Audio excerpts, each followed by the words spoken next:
was Kim Walker-Smith with Mama here on 94.9. It is 13 minutes past 4 and it's time for Creation Ministries International. And if you have any questions for Dr. John today, 0401 949 949.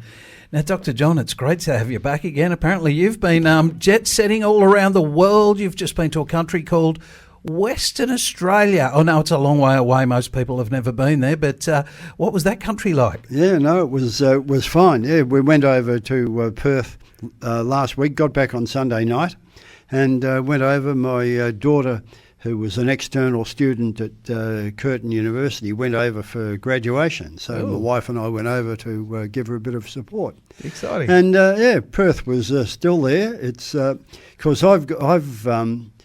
my daughter was actually born there. Okay. Yeah, when I was in the Navy, I was stationed at Fremantle, and she was born there. Oh, that was my favourite part of Perth. Yeah, well, there you go.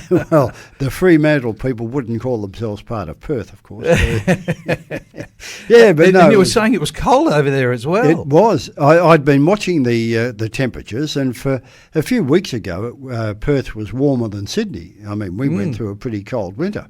But it was quite the reverse. So, yeah, it didn't get above about 20, and it was a bit chilly in the mornings. Well, talking about cold, coincidentally, we had Dr. Ron Neller on, and we were talking about cold as well. Yeah, I know you were, and I listened last week very, very, with great interest to you and Ron talking about the Ice Age. And the thing that I found fascinating is that it's really only the Bible that gives a plausible explanation as to how an ice age might have come about. Yep. Because the scientific world believes in an ice age. I mean, they actually believe in a few. But they really haven't got an explanation as to why it might have happened. But the Bible does.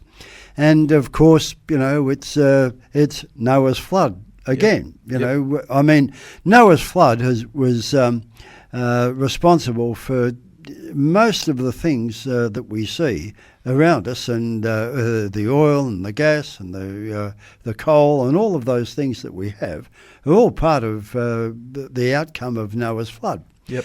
And of course, because it was the most incredible climactic event that has ever occurred on Earth. Yep. And it must have completely changed the climate on Earth. Because one of the reasons we know that is that there's coal in the Antarctic.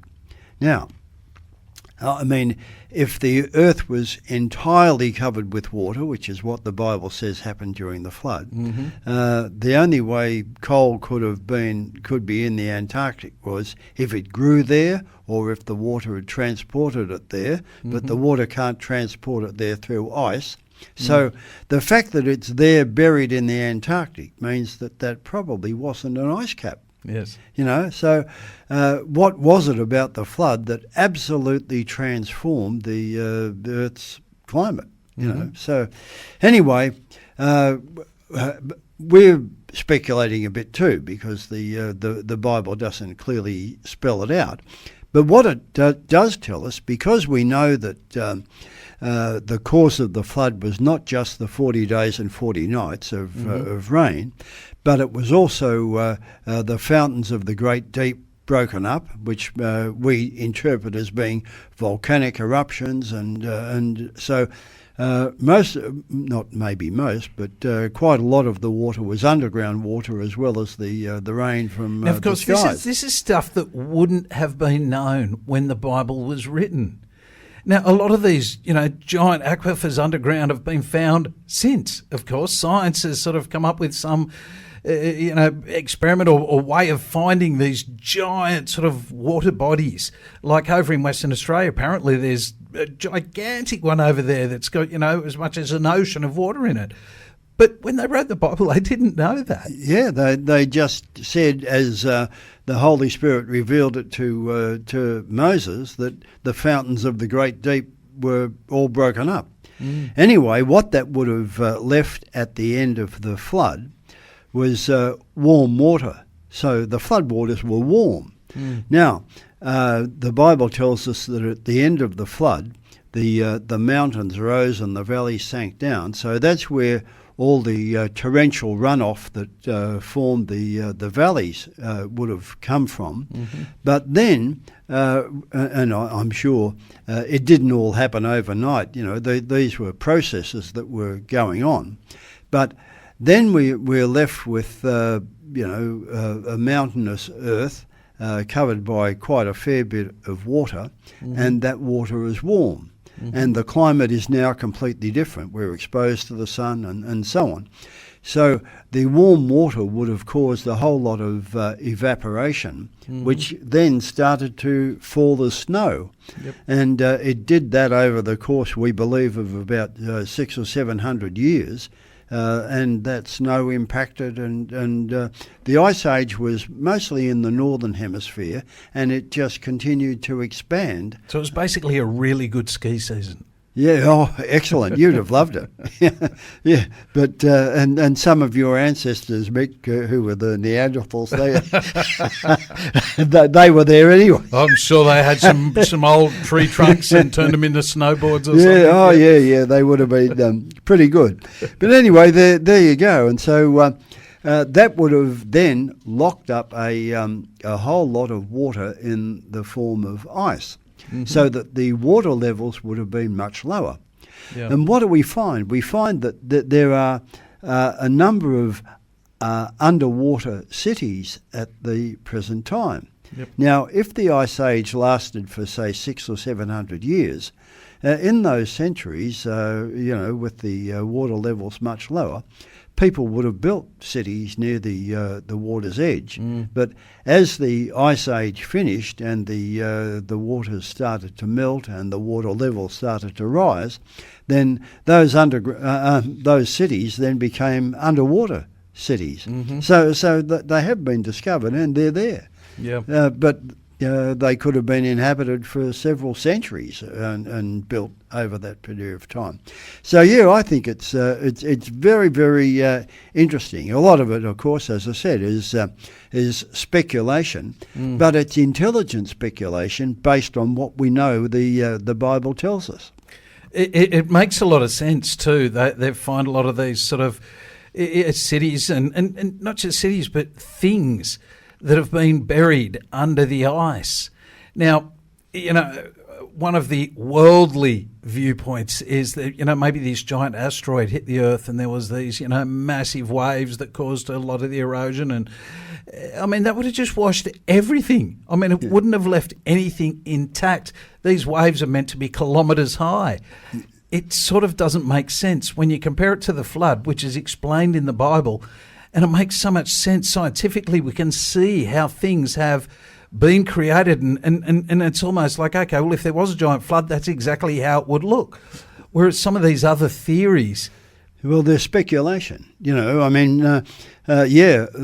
some beliefs that asteroids might have hit the Earth, massive asteroids, but where's the proof? There isn't really any. It's just a means of coming up with a plausible, possible explanation as to how things happen, including when what wiped out the dinosaurs. Yeah. Now, when they say wiped out the dinosaurs, the Bible's explanation of the flood is a much better explanation as to what wiped out the dinosaurs. Yeah.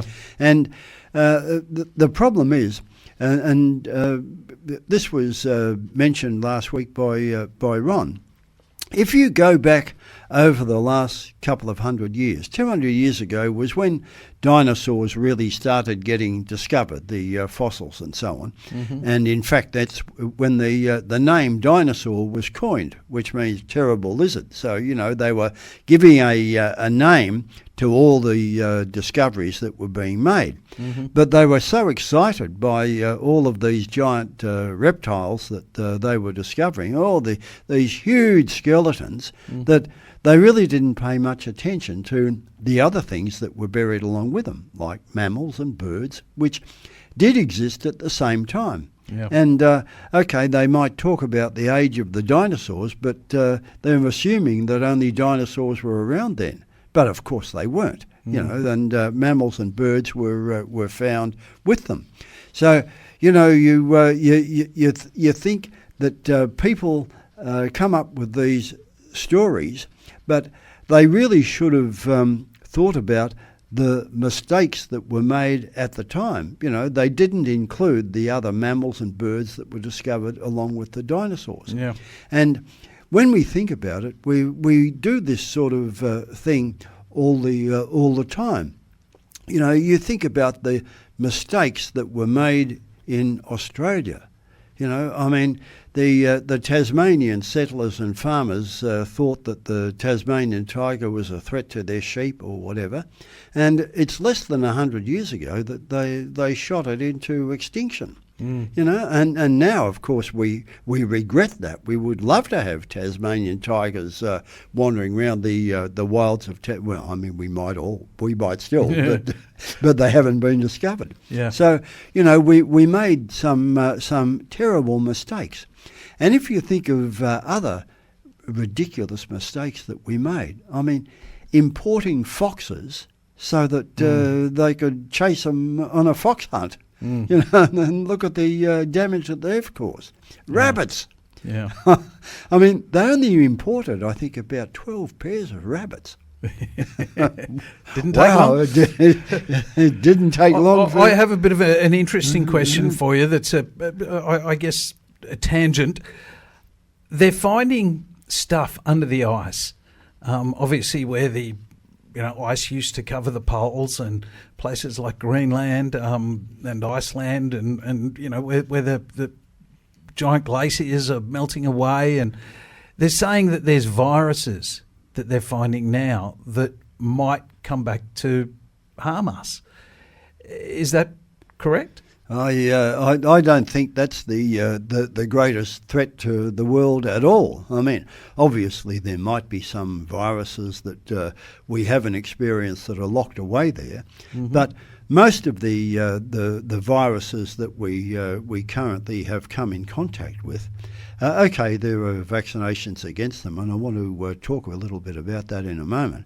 But most of the viral illnesses were well under control before vaccines were around to any great extent. Okay, yes, the vaccines were a help, but hygiene and water and all of the other things that we're used to in Western society, antibiotics, hygiene, all of these things, they've been the reason why a lot of these terrible diseases have diminished in number and almost disappeared.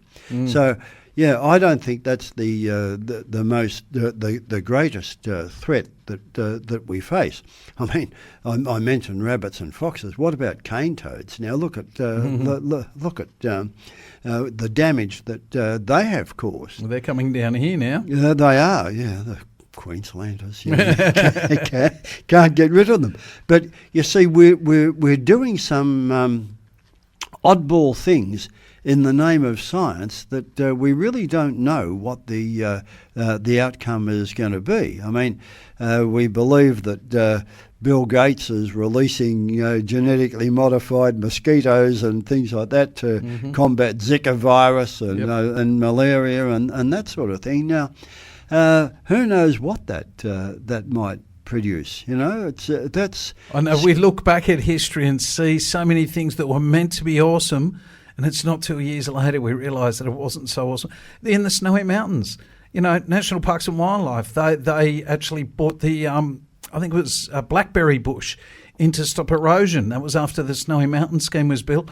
Now blackberry bush has become a major weed and a major problem inside the national park. Yeah, I mean, that's the sort of thing that we do. And I think my personal view is that one of the greatest mistakes that has been made in recent times is the mRNA vaccines, because they're not vaccines, they're genetic therapy.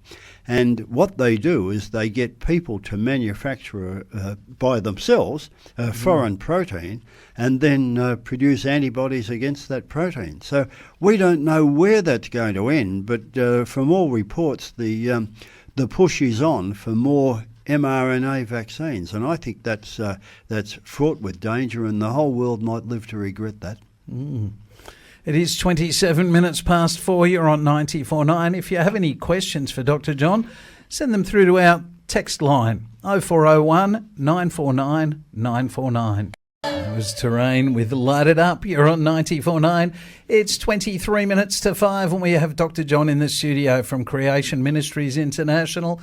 Of course, a lot of the things that Dr. John's talking about can be found on their website, creation.com. But we really enjoy when you ask questions so we can talk about it on air because there's probably a lot of other people with the same questions. And Dr. John, we just had a question come through. This is an interesting one. Why don't we have any T-Rexes living with us if they were on the ark? Yeah, it's a great question, Mick, and you can have two answers to that. You can have the biblical answer, or you can have the answer that a lot of scientists believe. Uh-huh. Now, the biblical answer is climate change. Right. You knew I was going to say that, yes, didn't you? Yeah, climate change. It's the answer to everything. It's the answer to everything. But a lot of scientists believe that, and I mean this is speculation too, that the dinosaurs didn't die out; they just evolved, right? And they believe they evolved into birds. Now, going back to what we said before, so they just flew away. Yeah. Well, Right. let me talk about that. But going back to what we were talking about before, when we said that when the dinosaurs were being discovered, all these skeletons and so on, they didn't take too much notice of the things that were discovered along with them, buried in the same levels, like mammals and birds. And of course, a lot of dinosaurs must have eaten birds because in the remains of the fossils and in their stomachs are the skeletons of birds that they'd obviously eaten. But what a lot of scientists believe is that they didn't just die out, they evolved into birds. Now, when you think about it, our old T-Rex, he had pretty useless forelimbs, right? Only tiny little forelimbs and a great big bulky tail. Well, it's a bit surprising that he could have developed wings and a tail that's light and rudder-like, really, if you think about it. But look, that's what a lot of scientists are believing.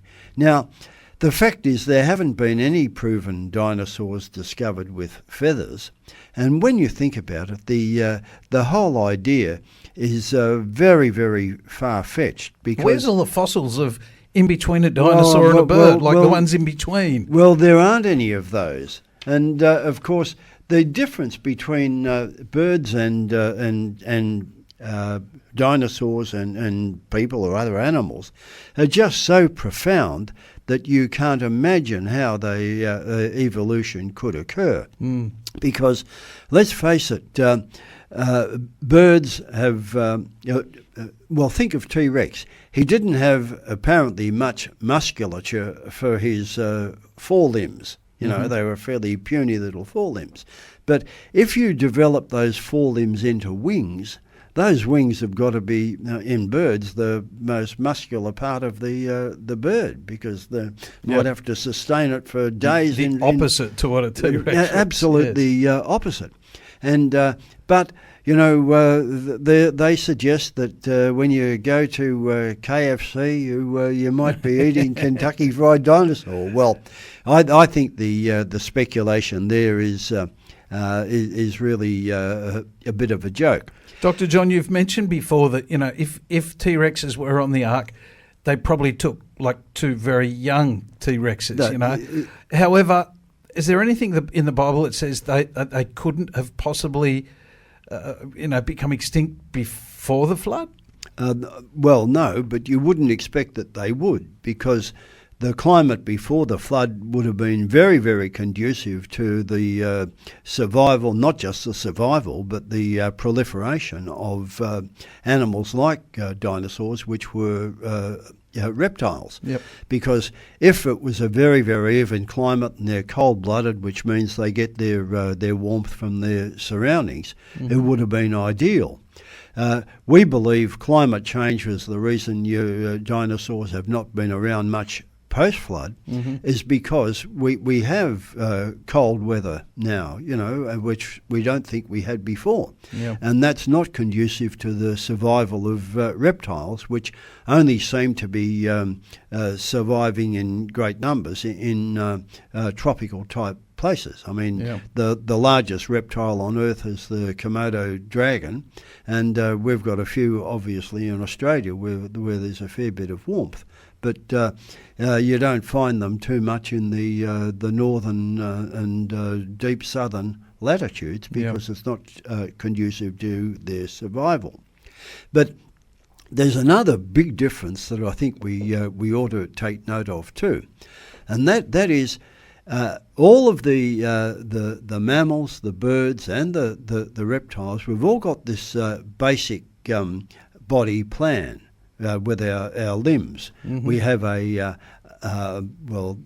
in the upper limb, for example, you've got a single bone of your upper bone and two bones of the radius and ulna, the lower part of your forelimb. Mm-hmm. And the same goes in your legs. You've got your thigh bone, which is single, and your tibia and fibula, which are two bones in the lower leg. Yep. Right, and birds have got the same, but birds walk very, very differently from us because birds have often been called knee walkers because when you think about it, their thighs are not the same as ours. You go and get your ham at Christmas time and, there's a big meaty thigh bone there. Yep. But when you go and buy chicken thighs, then they're not really chicken thighs, right? Mm-hmm. They're chicken lower legs, and you can prove that because if you're eating a chicken drumstick, which you might call a chicken thigh, how many bones have you got in it? You got two. Yep. You got a little one. Okay, yep. So they're knee walkers. They walk on their knees, whereas we walk on our hips. And their legs are around the other way. Too. Yeah. So these are some of the reasons why we think it is really fanciful to believe that dinosaurs might have evolved into birds. And again, when you think about it, our breathing systems are totally different. You know, reptiles and us and mammals, we breathe in and out what we call a bellows system. You know, and you take air in and that fills up the little sacs in your lungs, and the blood vessels run alongside next to those sacs, and there's gas exchange takes place, so your blood gets oxygenated. Mm-hmm. But birds have a completely different system, and they have breathing apparatus in their bones, right? And they have a countercurrent oxygenation system where the blood flows one way and the air flows the other, and it's very, very efficient at oxygenating their blood. Wow. So birds can fly and breathe and do very, very well, whereas most of us, we'd love to fly. Yes.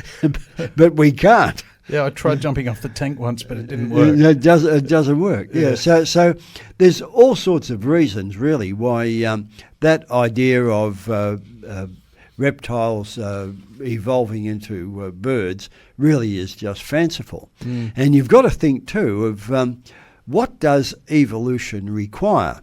Okay, if we've got let's say you, for example, you've got 3 billion nucleotide bases in your DNA. Yep. And birds have got similar, and it would take hundreds of thousands to produce all the little changes that are the difference between reptiles and birds. And they can only happen one at a time. And evolution has no idea what direction it's heading. It's all and being one at a time means that there is literally thousands of what they call species in between a bird and a dinosaur. Yeah, they've found lots of dinosaurs, they've found lots of birds, but all those things in between they've never found. That's right, and there'd have to be hundreds of thousands of individual little changes to get from one to another. And apart from there being no evidence for it, evolution doesn't have any direction in which it goes. It's all random. Yep. It has no idea of the end result. And when you think about it, birds are a pretty capable end result, aren't they? They're very, very efficient creatures. And I mean, you watch a magpie or a bird just fly up to a limb. They just do it effortlessly. Yeah. Up they go and perch on the limb. It's just fantastic. And the difference between, reptiles' feet and birds' feet, which sometimes the footprints look similar. But birds have got a perching claw that goes backwards so they don't fall off their perch, whereas reptiles would do that. They certainly didn't have that. No. Wow, Dr. John, that was awesome. Thank you. Well, look, I'm here again next week, which is great. I'm, getting a bit of an opportunity to have a couple of talks. But send the questions in. We really appreciate that, and Mick will forward them through to me, and we can have a good discussion next week. Absolutely. That number again, 0401 949 949. That is a text line. So SMS your questions for Dr. John. Thank you, Dr. John. Yeah, thanks, Mick. It's been great to be back again. You're on 94.9. It's 12 minutes to 5.